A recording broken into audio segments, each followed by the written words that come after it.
مبارکہ سے اعلان فرما دے، مشرق بھی اللہ کا، مغرب بھی اللہ کا۔ جب مشرق بھی اللہ کا ہے، مغرب بھی اللہ کا ہے، یہ نہیں ہے کہ مشرق تو اللہ کا ہے مگر مغرب کسی اور کا ہے، یا مغرب کسی اور کا اور مشرق اللہ کا نہیں، مشرق بھی اللہ کا، مغرب بھی اللہ کا۔ جب دونوں جہتیں اللہ کی ہیں تو پھر اللہ کا حکم بھی ماننا پڑے گا، کسی کو اللہ کے حکم پہ اعتراض کرنے کا حق حاصل نہیں ہے۔ اور جو بندہ اللہ کے حکم کی تعمیل کر لے گا وہ بندہ کامیاب ہو جائے گا، وہ اللہ کی خوشنودی اور اللہ کی رضا حاصل کر لے گا، اور جو اللہ کے حکم کے اندر تعویل کرے گا وہ مردود اور لعنتی ہو جائے گا۔ اللہ نے بتا دیا قبلے کا مقرر کرنا تو انسانی جسم کی ضرورت ہے، انسانی فطرت کی ضرورت ہے، نہیں تو انسان کی روح تو ہر وقت اللہ کی طرف رخ کیے ہوئے ہے۔ جب بھی کوئی بندہ نماز پڑھتا ہے تو انسان کا ضمیر اور انسان کا نفس جو ہوتا ہے، انسان کی روح جو ہوتی ہے وہ تجلی الہی کی طرف متوجہ ہوتی ہے، اللہ انسان کی طرف متوجہ ہے اور انسان اللہ کی طرف متوجہ ہوتا ہے۔ یہ تو انسان اور مسلمانوں اور ایمان والوں کے اتفاق کی وجہ سے ایک قبلہ مقرر کر دیا گیا ہے تاکہ تمام مسلمان، تمام ایمان والے ایک ہی طرف منہ کر کے اللہ کی عبادت کریں۔ یہ اللہ کریم نے ایک ڈسپلن قائم کر دیا ہے تاکہ کوئی بندہ کسی اور طرف منہ کر کے نماز پڑھے اور کوئی کسی طرف منہ کر کے نماز پڑھے۔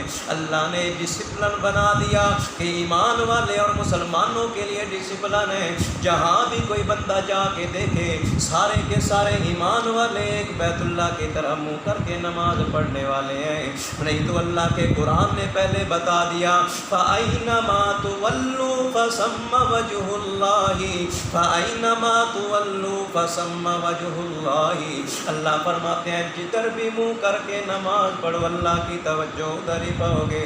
میرے تیرے محبوب پیغمبر مسجد بنی سلمہ میں جسے مسجد قبلتین کہا جاتا ہے، میرے محبوب پیغمبر ظہر یا عصر کی نماز پڑھا رہے ہیں، اللہ کریم نے نماز کے دوران ہی تحویل قبلہ کا حکم نازل کر دیا۔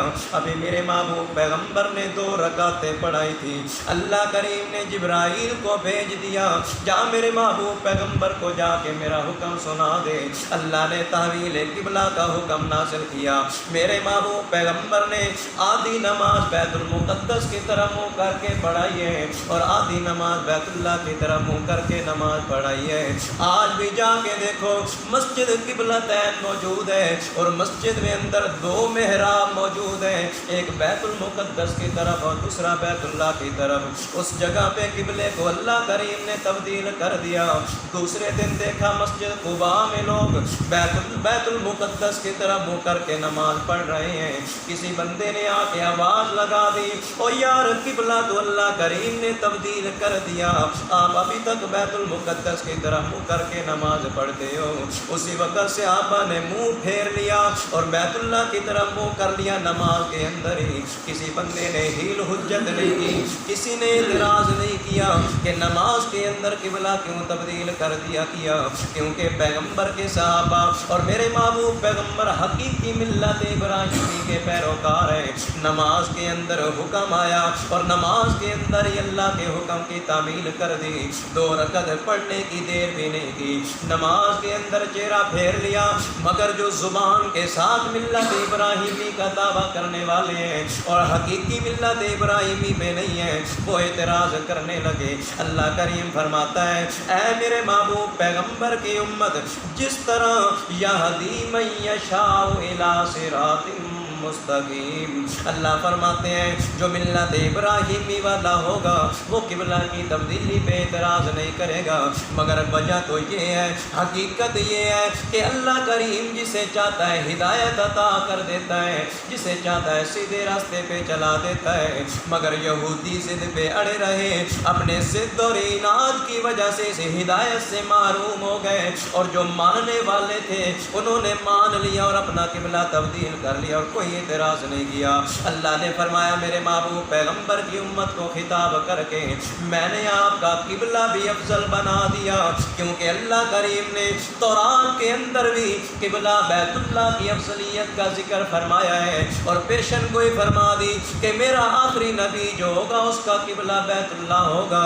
پھر بھی یہودی ماننے کے لیے تیار نہیں ہے۔ اللہ فرماتے ہیں میرے محبوب پیغمبر کی امت کو خطاب کر کے میرے محبوب پیغمبر کی امت کے لوگوں، ہم نے آپ کے قبلہ کو بھی افضل بنا دیا، ہم نے آپ کے قبلہ کو بھی اعلیٰ بنا دیا، اور آپ کو بھی اعلیٰ بنا دیا، آپ کو بہترین امت بنا دیا۔ فرمایا وَكَذَلِكَ جَعَلْنَاكُمْ أُمَّةً وَسَطًا لِتَكُونُوا شُهَدَاءَ عَلَى النَّاسِ وَيَكُونَ الرَّسُولُ عَلَيْكُمْ شَهِيدًا۔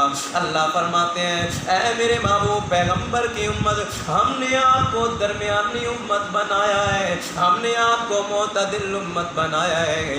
آپ نہ دین سے ہٹتے ہیں، نہ دین سے بڑھتے ہیں، نہ شریعت سے پیچھے ہٹتے ہیں، نہ شریعت سے بڑھتے ہیں۔ ہم نے آپ کو معتدل وسطاً درمیانی امت بنا دیا ہے، اور فرمایا لِتَكُونُوا شُهَدَاءَ عَلَى النَّاسِ، آپ لوگوں پہ گواہ ہو۔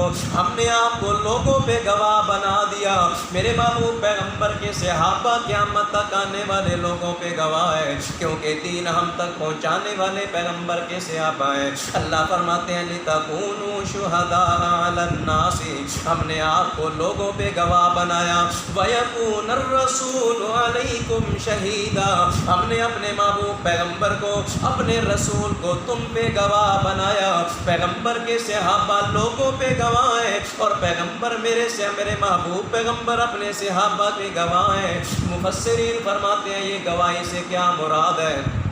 دن قیامت کا ہوگا، اللہ کے دربار میں ساری کائنات کے لوگ اکٹھے ہوں گے، انبیاء بھی موجود ہوں گے، انبیاء کی امتیں بھی موجود ہوگی۔ اللہ کریم جب شروع کرے گا حساب کتاب، اللہ کریم حضرت اسرافیل سے پوچھیں گے۔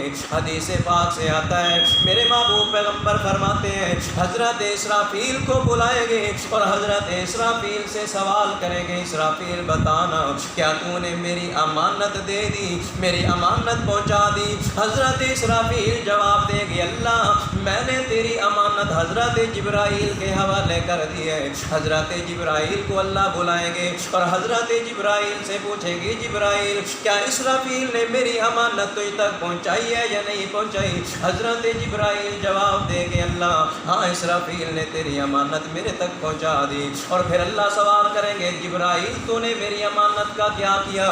حضرت جبرائیل جواب دے گے اللہ میں نے تیری امانت تیرے رسولوں تک پہنچا دی، تیرے نبیوں تک پہنچا دی۔ پھر اللہ کریم اللہ اپنے انبیاء کو بلائے گا، اور انبیاء سے سوال کرے گا اے میرے نبیوں بتاؤ تو صحیح نا کیا حضرت جبرائیل نے میری امانت تجھ تک پہنچائی ہے یا نہیں پہنچائی؟ سارے نبی کہیں گے اللہ ہم تک جبرائیل نے تیری امانت کو پہنچا دیا۔